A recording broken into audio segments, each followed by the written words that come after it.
Guys அஸ்ஸலாமு அலைக்கும், welcome to தாஹாஸ் kitchen. இன்றைக்கி நம்ம தாஹாஸ் கிச்சனில் என்ன செய்ய போகிறோன்னா சுண்டக்காய் குழம்பு தான் செய்ய போகிறோம். வாங்க எப்படி செய்கிறது பார்க்கலாம்.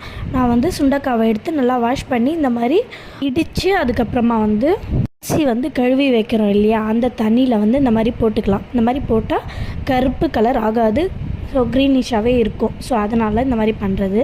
தேவையான அளவு புளி எடுத்திருக்கேன். அதுக்கப்புறமா வெங்காயம், தக்காளி, இஞ்சி, கொத்தமல்லி எடுத்திருக்கேன். அதுக்கப்புறமா ஸ்பைசஸ் எடுத்திருக்கேன். மஞ்சள் தூள், மிளகாய் தூள், உப்பு, கரம் மசாலா, உப்புக்காக கடுகு எடுத்திருக்கேன். காஞ்ச மிளகா இதெல்லாம் நான் எடுத்திருக்கேன். அதுக்கப்புறமா ஒரு மிக்ஸி ஜாரில் நான் எடுத்து வச்சுருந்தேன் இல்லையா, வெங்காயம், இஞ்சி, பூண்டு, அதுக்கப்புறமா தக்காளி, கொத்தமல்லி இதெல்லாம் போட்டு நல்லா அரைச்சிட்டு வந்துடலாம். ஒரு பியூரி மாதிரி எடுத்துகிட்டு வந்துடலாம். அதுக்கப்புறமா ஒரு கடையில் நல்லெண்ணெய் ஊற்றிருக்கேன்.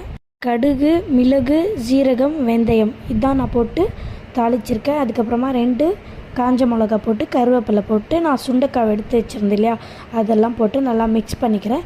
இப்போ நான் என்ன மசாலாவை போட்டேன்னா வெங்காயமும் ஜீரகத்தூள் போட்டிருக்கேன். ஃபஸ்ட்டு போட்டு நல்லா மிக்ஸ் பண்ணிட்டு அதுக்கப்புறமா இந்த மசாலாலாம் போட்டிருக்கேன். மஞ்சள் தூள், மிளகாய் தூள், உப்பு, கரம் மசாலா, தனியாத்தூள் இதெல்லாம் போட்டு நல்லா மிக்ஸ் பண்ணிக்கிறேன். மிக்ஸ் பண்ணிட்டு கொஞ்சம் நேரம் எண்ணெய் மேலே வந்த உடனே அதுக்கப்புறமா தான் நான் அரைச்சி வச்சுருந்த பியூரியை போட்டேன். இந்த மாதிரி போட்டு நல்லா மிக்ஸ் பண்ணிடலாம். இந்த மாதிரி எண்ணெய் மேலே பிரிஞ்சு வரணும். வந்த பிறகு நம்ம புளி கரைச்சி இதில் ஊற்றிடலாம். நான் கொஞ்சம் புளி தான் எடுத்திருக்கேன். உங்களுக்கு எவ்வளோ வேணுமோ நீங்கள் எடுத்துக்கோங்க. நல்லா கொதி வரட்டும். கொதி வந்த உடனே நீங்கள் ஆஃப் பண்ணிவிடுங்க. இந்த மாதிரி நீங்கள் செஞ்சு பாருங்கள், டேஸ்ட்டு சூப்பராக இருக்கும். தாஹாஸ் கிச்சனுக்கு லைக் பண்ணுங்கள், கமெண்ட் பண்ணுங்கள், ஷேர் பண்ணுங்கள், சப்ஸ்கிரைப் பண்ணுங்கள். அஸ்ஸலாமு அலைக்கும்.